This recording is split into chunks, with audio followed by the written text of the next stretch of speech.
Yeah, Tricia, again, very early in the investigation, so there's not a lot of information coming from the scene, but we do have a slight update for you as police continue to investigate this homicide at the Budget Suites complex right by Valley View and Tropicana. What we know at this point is that the coroner has arrived at the scene and has parked right in front of where police seem to be focusing their attention, and that was on a white sedan just on the other side of the coroner's truck there. The trunk of that vehicle was open. Several officers were focusing their attention on the backside of that vehicle. It's not clear exactly what they were looking for at this point, but we're going to be expecting a press conference here within just the next few minutes to try and find out if they're still looking for an individual who may be responsible for this, how many victims may be involved, and what exactly led up to this particular homicide. We will bring that for you live, both on air and over at ktnv.com. For now, near Valley View and Tropicana, I'm Sean Delancey. Sean, thank you. Well, the Justice Department is in a race against the clock to submit their suggested redactions of the affidavit used to justify the search of former President Donald Trump's Mar-a-Lago estate in Florida. A judge who approved the original FBI search warrant has given the DOJ a week to determine how much they're willing to make public. And as ABC's Zareen Shaw reports, the judge has already indicated he may reveal at least some portions of the document. The federal magistrate overseeing the court case brought by members of the media looking to unseal the affidavit used to justify the FBI raid on former President Trump's Florida estate has indicated he's leaning towards making at least some of the document public.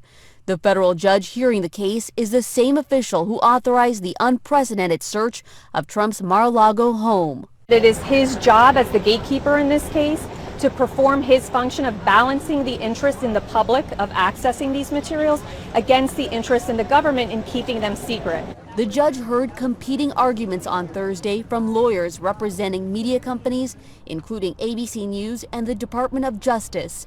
The DOJ fears the release might compromise national security and say they are very concerned about the safety of the witnesses. These affidavits can be very lengthy and they do contain very sensitive information. But the lawyer representing the media rejected the DOJ's position. It is not the government's job to tell. And that was Zoreen Shaw. All right, we want to listen in to the latest from Metro. They're giving a briefing about the homicide. In the area of Tropicana and Procyon within the Convention Center Area Command, and it's located in the apartment complex behind me. Earlier this afternoon at approximately 1:46 p.m., LVMPD dispatch received a call of a suspicious vehicle which was parked in the parking lot in the apartment complex located directly behind me. That vehicle is identified as a white BMW and is reported by the PR that the vehicle had a foul odor coming from the vehicle.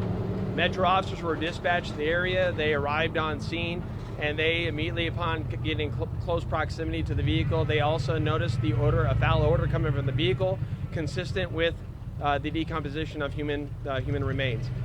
Officers, based on that information, made entry into the vehicle, and upon making entry into the vehicle, they did locate human remains.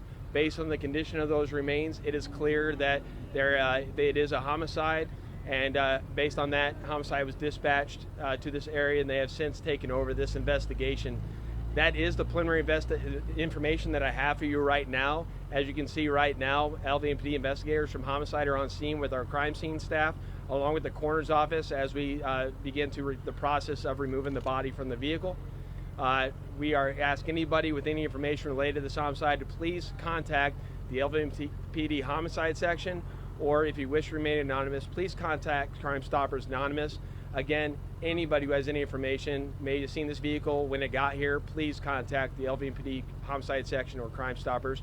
With that, I'll take any additional questions that any of you may have. You know how long the body was left in that car for at this stage?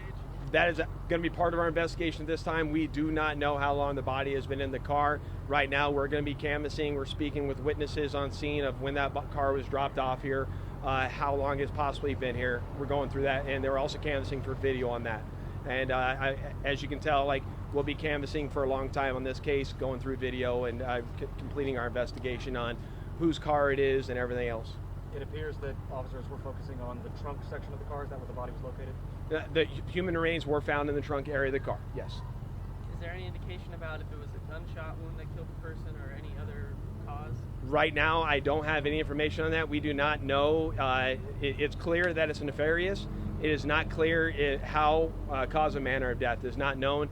Coroner officers will ultimately determine that, and they'll also determine the identity of the person. We do not know who the victim is at this point in time. And again, that was Metro Police giving an update on a homicide. A body was found inside the trunk of a white BMW near a Budget Suites. This is happening on Tropicana, just west of the Las Vegas Strip. No arrests have been made at this time. We will definitely keep you updated on this story as more information becomes available.